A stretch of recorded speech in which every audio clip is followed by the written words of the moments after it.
People car of India का सपना लेकर लॉन्च हुई थी एक ऐसी कार जिसका प्राइस सिर्फ 1 लाख रुपए था, जिसे 1 लाख वाली लखटकिया गाड़ी के नाम से भी जाना जाता था। पर ऐसा क्या हुआ कि अच्छे खासे यूनिट में सेल होने वाली नैनो उसकी सेल्स अचानक से क्रैश कर जाती है, जिसकी वजह से रतन टाटा जी का सपना पूरी तरह से बिखर जाता है। New car from Tata Motors, the people's car that everyone has been waiting for.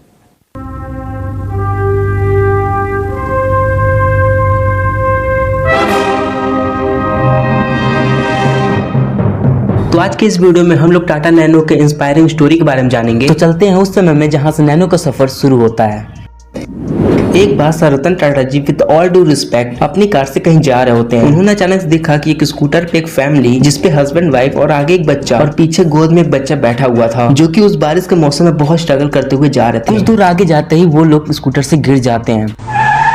रतन टाटा जी के दिमाग में बार बार ये चीजें चलने लगी, क्योंकि उसमें उनको इंडिया के मोस्टली फैमिलीज का चेहरा दिखा। और ये बात हो रही है लगभग 2003 की, जब मोस्टली इंडियन फैमिलीज इसी तरह ट्रैवल करती थी। और आपने भी कभी न कभी इस तरह सफर जरूर किया होगा, जिसके बाद वो अपने ऑफिस में बैठे बैठे कुछ कॉन्सेप्चुअल डिजाइन बनाने लगे जिससे फैमिली सेफली ट्रैवल कर सके। उनमें से कुछ कॉन्सेप्ट ऐसा था कि स्कूटर पे ही सपोर्टिव व्हील्स लगा दिए जाए, जैसे की बच्चों के ट्राईसाइकिल्स में होते हैं। फिर उन्होंने कुछ ऑटो जैसा डिजाइन बनाया, लेकिन वो भी डिजाइन उनको पसंद नहीं आया, क्योंकि कोई भी फैमिली एक ऑटो जैसी कार में नहीं बैठना चाहेगी। तो उसके बाद उन्होंने सोचा कि बनानी पड़ेगी तो एक कार ही बनानी पड़ेगी। इसके लिए इन्होंने यंग डिजाइनर्स और इंजीनियर्स की टीम बनाई, जिनके साथ मिलकर इस प्रोजेक्ट को आगे बढ़ाया जा सके। उसके बाद 2008 में जेनेवा ऑटो शो में, जो कि न्यू दिल्ली में था, जिसमें रतन टाटा जी ने इस प्रोजेक्ट के कॉन्सेप्ट को सबके सामने प्रेजेंट किया। एंड उसी जेनेवा ऑटो शो में ही एक न्यूज़पेपर वाले ने रतन टाटा जी से पूछा कि इस कार की प्राइस क्या होगी। रतन टाटा जी ने बोला कि इसकी प्राइस अभी डिसाइडेड नहीं है। And the newspaper person in Geneva kept asking me about at what price the car would be sold, and I said we were looking at 1 lakh.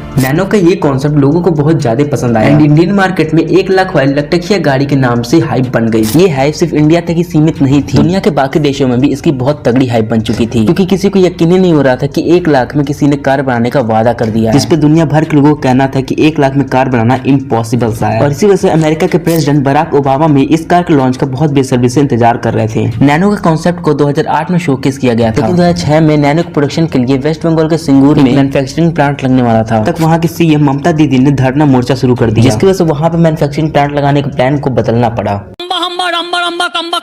मरना तेरे को डर नहीं लगता? क्योंकि जितना ज्यादा डिले होगा उतना ज्यादा इन्वेंट्री और कॉस्ट बढ़ेगा, इसलिए वो मैन्युफैक्चरिंग प्लांट को किसी और स्टेट में लगाने का प्लान बनाते हैं। एंड तभी अभी के प्राइम मिनिस्टर, जो कि उस समय पे गुजरात के चीफ मिनिस्टर थे, उन्होंने रतन टाटा जी को इन्वाइट किया कि आप हमारे गुजरात के सानंद में इस प्लांट को लगाओ और हम आपको जमीन अप्रूवल्स और सभी परमिशन दे देंगे। जो पूरी प्लानिंग थी वेस्ट बंगाल को लेकर, उसको शिफ्ट कर दिया गया गुजरात के सानंद में। टाटा नैनो को मैन्युफैक्चरिंग में लगभग 1 से 1.5 साल का डिले हुआ। इसकी वजह से टाटा मोटर्स को इन सभी चीजों की वजह से 1400 करोड़ का लॉस हुआ। गुजरात में लेबर कॉस्ट और प्रोडक्शन कॉस्ट महंगी पड़ रही थी। अब इतना कुछ होने के बाद नैनो को सिर्फ 1 लाख में लॉन्च करना इम्पॉसिबल था, तो उस कार को 1 लाख में बनाना ही एक बहुत बड़ा टास्क था। इतना कुछ होने के बाद हर तरफ लॉसेस दिखाई दे रहे थे। और इसी वजह से टाटा मोटर्स के फॉर्मर चेयरमैन साइरस मिस्त्री की रतन टाटा जी के साथ अनबन हो गई थी। साइरस मिस्त्री का कहना था कि इसकी प्राइस को थोड़ा बढ़ा के भी लॉन्च किया जा सकता है, क्योंकि नैनो का प्रोडक्शन कॉस्ट ज्यादा आ रहा था और रतन टाटा जी इस कार को 1 लाख में लॉन्च करने पे लगे हुए थे। साइरस मिस्त्री ने रतन टाटा जी को बहुत बार क्रिटिसाइज भी किया था, क्योंकि उन्होंने लॉस और प्रॉफिट को कभी देखा ही नहीं इस चीज में। क्योंकि नैनो के लॉन्च के 1 साल पहले ही, मतलब 2008 में, इन्होंने 2 लॉस मेकिंग ब्रांड्स को भी एक्वायर किया था, Jaguar and land rover. Cyrus मिस्त्री की बहुत अनबन चली रतन टाटा जी के साथ, लेकिन बाद में वो भी नैनो के बेस मॉडल को 1 लाख में लॉन्च करने को तैयार हो गए। एंड एट लास्ट 23 मार्च 2009 को टाटा नैनो को लॉन्च किया जाता है।